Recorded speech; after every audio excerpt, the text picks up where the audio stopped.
जय भारत साथियों, उम्मीद करता हूं कि आप सकुशल होंगे। साथियों, आज के इस वीडियो में मैं आपको बताने जा रहा हूं भारतीय राष्ट्रीय पार्टी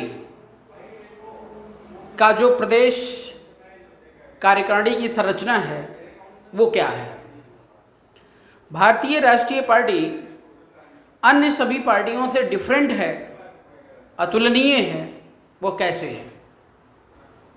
साथियों, पिछले वीडियो में मैंने आपको बताया था कि देश के अंदर जातियां हैं, जातियों की वजह से जातिवाद निश्चित है, और अगर भारत देश को, भारतीय समाज को बेहतर बनाना है तो या तो जातीय व्यवस्था को ख़त्म कर दिया जाए और या तो उसका समाधान निकाल लिया जाए।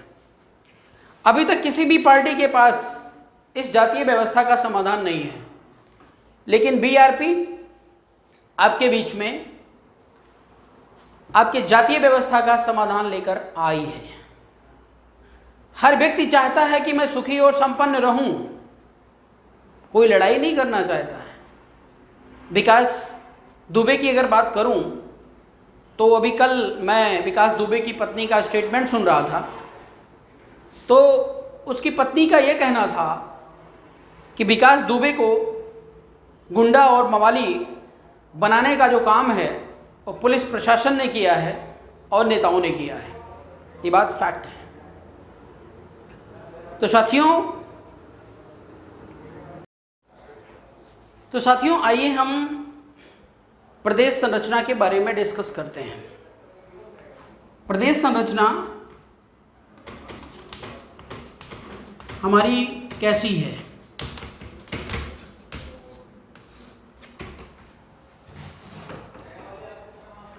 यहां पर सबसे नीचे सबसे पहले पॉइंट पे प्रदेश प्रभारी मंडल, आप इसको देखेंगे। ये प्रदेश प्रभारी जो मंडल है, इसमें हर जाति और वर्ग के, चाहे वो छोटी जाति हो या बड़ी जाति हो, बराबर का प्रतिनिधित्व दिया जा रहा है। मतलब कोई भी जाति वर्ग वंचित नहीं रह सकता है हमारी शासन प्रणाली में, अगर वो जातीय व्यवस्था को मानता है तो। नहीं मानता है तो उसको बराबर का अधिकार सम्मान देने के लिए हम लोग तो प्रतिबद्ध है ही। फिलहाल माना कि इसमें 10 जातियों को शामिल किया गया है। इसका जो भी निर्णय होगा वो 2/3 बहुमत के आधार पर होगा। इसके अंदर एक अध्यक्ष होगा जो एक्सटर्नली एक्सपोज नहीं होगा। साथ ही साथ इसका सीधा सीधा संबंध जो है राष्ट्रीय कार्यकारिणी का जो संस्थापक मंडल है उससे डायरेक्ट कांटेक्ट होगा। मीन्स वो उसके निर्देशन में काम करेगा। जैसे आपने देखा राष्ट्रीय कार्यकारिणी में जो आपका संस्थापक मंडल है वो काम कर रहा था, वैसे ही प्रदेश लेवल पे आपका प्रभारी मंडल एज अ संस्थापक मंडल की भांति काम करेगा। इसके नीचे आप आएंगे तो 3 सदन बनाए गए हैं। प्रदेश लेवल पे जो सर्वोच्च सदन है वो आपका प्रभारी मंडल है। उसके बाद यहाँ पर 3 स्टेप आपके पास हैं। एक तो है संयोजक मंडल, दूसरा है संरक्षक मंडल, और तीसरा है सलाहकार मंडल।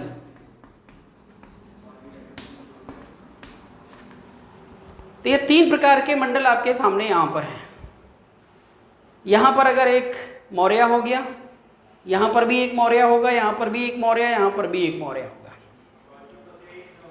कहने का मतलब क्या है, बराबर का प्रतिनिधित्व देना हमारी सबसे बड़ी प्राथमिकता है। सेम वही प्रोसीजर यहाँ पर अगर 10 जातियाँ हो गई हैं, 2/3 बहुमत, 10 जातियाँ हो गई हैं, 2/3 बहुमत, 10 जातियाँ हो गई, 2/3 बहुमत के आधार पर ही कोई फैसला होगा। ऊपर के ये चारों सदनों में जब भी कोई चीज़ पारित हो जाती है, पास हो जाती है, उसके बाद ही नीचे की कार्यकारिणी में वो चीज़ जाएगी। इसके बाद अगर देखा जाए, इसके नीचे आपका जो है प्रदेश अध्यक्ष मंडल होगा। ये जो 3 सदन हमने बताए हैं, 3 सदन के नीचे आएगा प्रदेश अध्यक्ष मंडल। उसके जस्ट नीचे होगा प्रदेश कार्यकारी अध्यक्ष मंडल। उसके ठीक नीचे 3 पार्ट में डिवाइडेड होंगे। एक तो कोषाध्यक्ष होगा, अध्यक्ष मंडल है, दूसरा है महासचिव मंडल, महासचिव मंडल, और तीसरा आपका है ये सचिव मंडल। आप ये देख रहे हैं, प्रदेश कार्यकारिणी को 2 पार्ट में हमने करके बता दिया है। जो प्रोसीजर यहाँ पर है वही यहाँ पर है, वही यहाँ पर है, सभी मंडल में सेम प्रोसीजर है। तो जैसा कि अभी आजकल पुलिस वाले, शासन प्रशासन अपना सारा समय जो है वो क्या करती है, सामंजस्य स्थापित करने में लगाती है।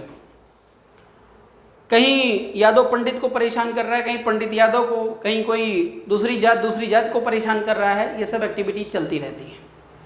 हमारा पुलिस प्रशासन, कोर्ट कचहरी सब यही काम करते हैं। इनसे भारत देश की जो जीडीपी है 1 भी % ग्रोथ नहीं होती है, लेकिन सारा का सारा जो टाइम है, पैसा है, वो इसी में खर्च करती है, केवल सामंजस्य स्थापित करने में।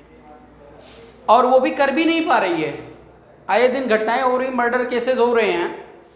किसी भी सरकार के पास कोई योजना नहीं है कि वह आपकी समस्याओं का समाधान कर सके, लेकिन बीआरपी के पास है। मौका तो आप दीजिए। अब अगर सभी जातियों को बराबर का प्रतिनिधित्व मिलेगा तो निश्चित तौर पर पार्टी में हर जाति वर्ग के लोग मिलजुल कर भाईचारे के साथ रहेंगे।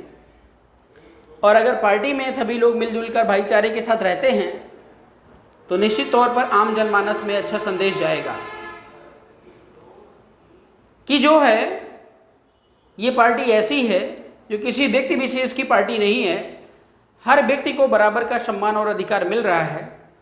तो भविष्य में आए दिन जब तमाम लोग कहते हैं कि नई नई पार्टियां बन रही हैं, तो नई नई पार्टियां बनने के पीछे यही कारण है। जब कभी जातिवाद, व्यक्तिवाद, परिवारवाद जिस पार्टी में व्याप्त होगा, उस पार्टी को हर व्यक्ति स्वीकार नहीं कर सकता है। स्वीकार भी करेगा तो वो जो गुलाम होगा, जिसको अपने स्वार्थ से मतलब है, उसके अंदर योग्यता क्षमता नहीं है, सिर्फ वो झोला उठाने की क्षमता रखता है, झोला ढोने की क्षमता रखता है, जी हजूरी से उसका काम चल जाता है, वह व्यक्ति ऐसी पार्टियों को प्रमोट करेगा। जिसके अंदर जरा सा भी अगर प्राथमिकता मीन्स महत्वाकांक्षा है या कुछ कर दिखाने की क्षमता है, वो कभी भी ऐसी पार्टियों को एक्सेप्ट नहीं करेगा। और मुझे पता है आप भी नहीं करेंगे, लेकिन आपके सामने विकल्प नहीं था अभी तक, इसलिए आप उनको मजबूरी में वोट देते रहे, सपोर्ट करते रहे। लेकिन अब आपके सामने बीआरपी के रूप में एक बहुत बेहतर विकल्प खड़ा है और मैं चाहूँगा कि आप सभी लोग आगे बढ़ कर के आएँ और इस कार्रवाई को आगे लेकर के चलें, और तभी देश और समाज का कल्याण हो सकता है। साथियों, अगले वीडियो में मैं और नीचे जाऊंगा, मंडल लेवल पे जो हमारी कार्यकारिणी है उसके बारे में हम डिस्कस करेंगे। बहुत बहुत धन्यवाद।